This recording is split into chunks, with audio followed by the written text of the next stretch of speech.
Hi, welcome back to Zach of All Trades. I'm Zach, and today I've got a different sort of a project on the docket. I'm going to take this well-used Jazzy power chair, and I'm going to turn it into an airplane tug.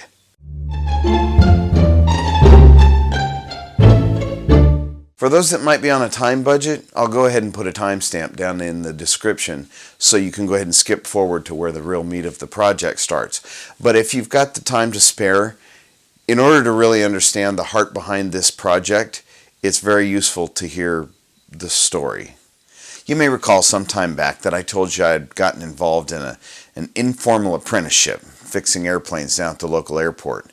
I was working with a man who was both teaching me as well as helping me to fix our own family airplane. What I didn't tell you, though, was anything about the man. The man's name was George, and George was an airplane mechanic for most of his life. He had been involved in some super cool stuff in his time.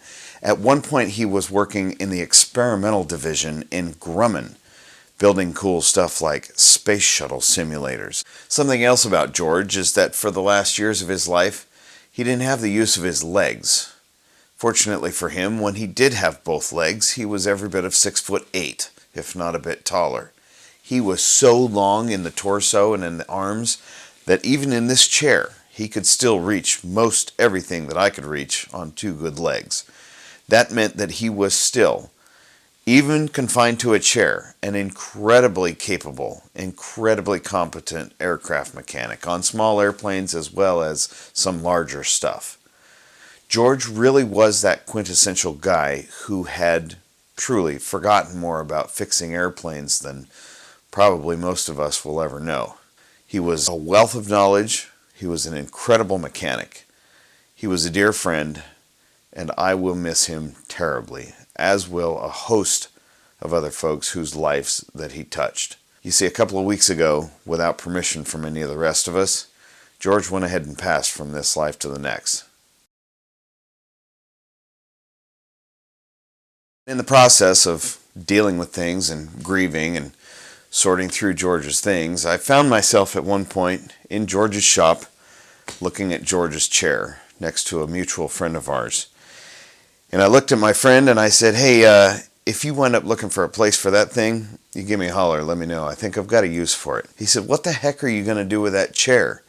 I said, I'm going to build an airplane tug out of it. And he roared and he laughed and he said, George would absolutely approve of that. Let me double check with the other guy, but I'm pretty sure that this is going to be a go. So now I have George's chair. It's something that was a huge benefit to him for the years that he used it, and I intend to make something useful out of it for years to come. And in some strange little way, well, I guess it's sort of a way of keeping George around the airport for a while longer. Everybody I've talked to about this project that knew George has pretty much echoed the sentiment that he would have approved of this without hesitation. So, with that sort of permission, I guess, we're going to move forward with this. So, the very first question that I have to ask with a project of this nature is, does this little dude have the oomph that it takes to move around, I don't know, say an 1,800-pound Cessna on a slope? There are, of course, several ways to answer that question, one of which being just take it down and give it a try. Well, the biggest problem with that being that the heaviest airplane in our circle that's going to need moved around isn't our own. So somehow I feel like just take it down and give it a try. I think I can come up with a better answer than that. I decided instead to apply some math to the situation. And here's the formula that I found in order to determine how many newtons of force are required to move an 1,800-pound object up a 3-degree slope. Now, I'm not going to go into every nook and cranny detail of this, but I will explain to you what all these pieces are so that should you have a situation like this, you can use it yourself. First things first, I converted 1,800 pounds into kilograms because, as I understand, that's the necessary unit of measurement for figuring newtons. So basically what it is this. The magnitude of the object, 817 kilograms, times the force of gravity, the acceleration of gravity rather, 9.8 meters per second, times the sine of theta, right? Theta is this guy down here, plus the coefficient of friction, easy for me to say, of a rolling pneumatic tire. I found this measurement in a C-130 Loadmaster reference book, so it's 0.03 times that magnitude again, times the acceleration of gravity, times the cosine of theta. This is how all that came out, telling me that it requires 659 newtons of force in order to move that object on said slope. So after some more math, it turns out that the newtons required to move an 1,800-pound object up a 3-degree slope is pretty close to that required to move a 500-pound object up a 10-degree slope. Let's give it a shot. You ready? Go straight back. Go ahead. Alright, stop. It worked.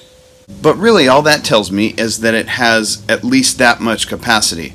Well, I kind of want to know how much more capacity does it have?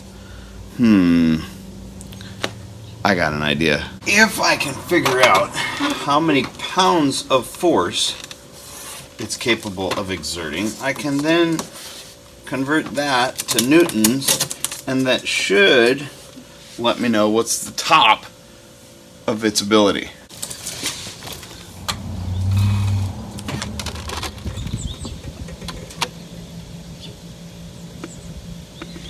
$169.2. Man, it's been a while since I saw that number on a scale. You know, that seems pretty good, but I just feel like there's got to be a better way to test that. Like if I could pull to get the measurement instead of pushing. If only I had something that measured by pulling. Oh, but I do. See, I bought this little scale a while back for weighing baggage going into the airplane. Weight and balance is kind of a big deal. The only problem with it is that this only has an 80-pound capacity, and I'm trying to measure a force up to 160 pounds. Well, how do I do that?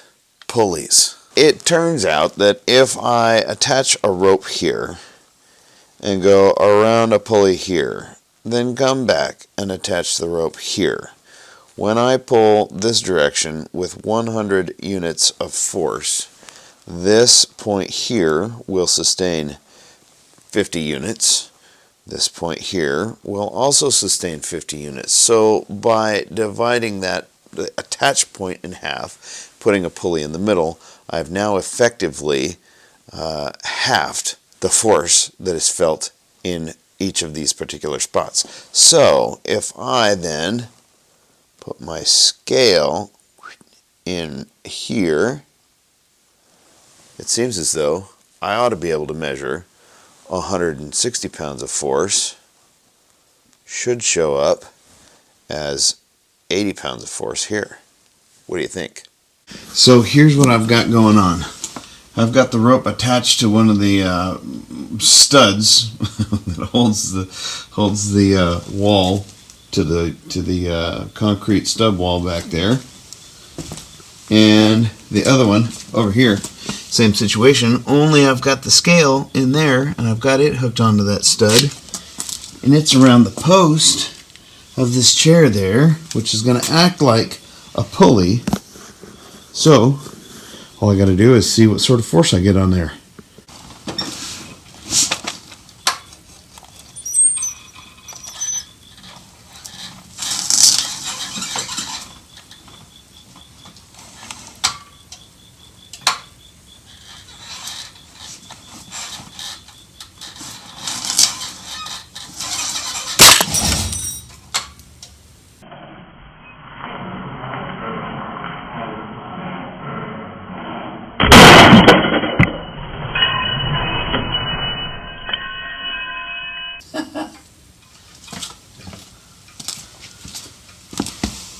Well, that sucks.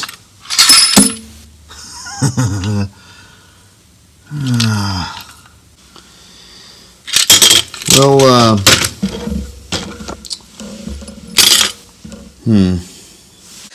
So, after going back and reviewing the tape, it seems as though my scale disintegrated somewhere north of 80, 90-ish, which when I double that and convert it, it comes out to something like 800 newtons, which is well in excess of the 659 newtons needed to move this theoretical load. I'm going to go ahead and call it sufficient. Let's build something.